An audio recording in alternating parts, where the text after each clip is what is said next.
ನಮ್ಮ ಅಜ್ಜಿ ಊರಾಗ ನಾವು ಬರ್ತಿದ್ದಂಗೆ ಊಟ ಮಾಡ್ತಿದ್ರು, ಹಂಗಾಗಿ ನಾವು ಊಟ ಮಾಡೋಣ ಅಂತ ಕುತ್ಕೊಂಡ್ವಿ ಎಲ್ಲ. ನಾನು ಪಾಪು ಕರೆಯೋಣ ಅಂತ ಹೋದ್ರೆ ಅದು ಬರಲ್ಲ ಅಂತಿತ್ತು. ಅದಕ್ಕೆ ಕಾಮಿಡಿ ಮಾಡ್ತಿತ್ತು ನಮ್ಮ ಆಂಟಿ, ಅವಳು ಪರಿಚಯ ಇಲ್ವಲ್ಲ ಅದಕ್ಕೆ ನಮ್ಮ ಅಜ್ಜಿ ಮನೆ ಬಂದ್ಬಿಟ್ಟು ಸಣ್ಣದು ಅಂದರೆ ತೀರಾ ಸಣ್ಣದಲ್ಲ ಗೈಸ್, ಒಂದು ಮೀಡಿಯಮ್ ಆಗೈತೆ.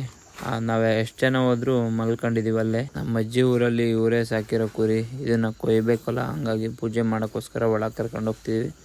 ಬನ್ನಿ ಒಳಗೆ ಕರ್ಕೊಂಡು ಹೋಗೋಣ.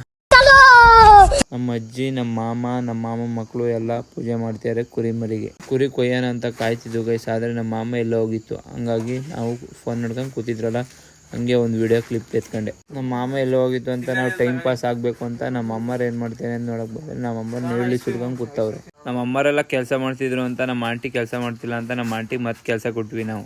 ಕೊನೆಗೂ ನಮ್ಮ ಆಂಟಿನೂ ಕುಂಡಿಸ್ಬಿಟ್ವಿ. ಎಲ್ಲ ಸೇರ್ಕೊಂಡು ಅಳ್ತವ್ರೆ. ಯಾಕಪ್ಪ ಅಂದರೆ ಈರುಳ್ಳಿ ಮುಂದೆ ಕೂತ್ಕೊಂಡು ಅಳ್ಳಲ್ಲ. ಇನ್ನೇನು ಅವ್ರಿಗೆ ಕಣ್ಣೀರು ಬರ್ತಿದ್ದಾವೆ ಅಂತ ನಾನು ನೋಡಕ್ಕೆ ಹೋದ್ರೆ ನನಗೆ ಕಣ್ಣೀರು ಬಂದ್ಬಿಟ್ವು. ಅವ್ರು ನೀರುಳ್ಳಿ ಬಿಡಿಸ್ತಾರೆ ಅಂತ ನಾನು ಹೋದ್ರೆ ನನಗೇ ಕಣ್ಣೀರು ಬಂದ್ಬಿಟ್ವು ಗೈಸ್.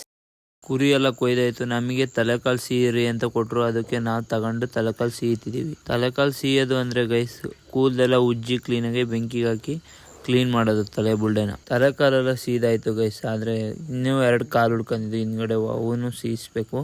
ಸೀಸಿ ಕ್ಲೀನಾಗಿ ಉಜ್ಜಬೇಕು. ನಾನು ಸೀದಿಸ್ತೀನಿ, ಅವನು ಉಜ್ಜುತ್ತಾನೆ. ಆ ತಲೆಕಾಳೆಲ್ಲ ರೆಡಿ ಮಾಡೋ ಅಷ್ಟೊತ್ತಲ್ಲಿ ಅವಣ್ಣ ಪೀಸ್ ಮಾಡೋಕ್ಕೆಲ್ಲ ರೆಡಿ ಮಾಡ್ಕೊಂಬಿಟ್ಟಿತ್ತು.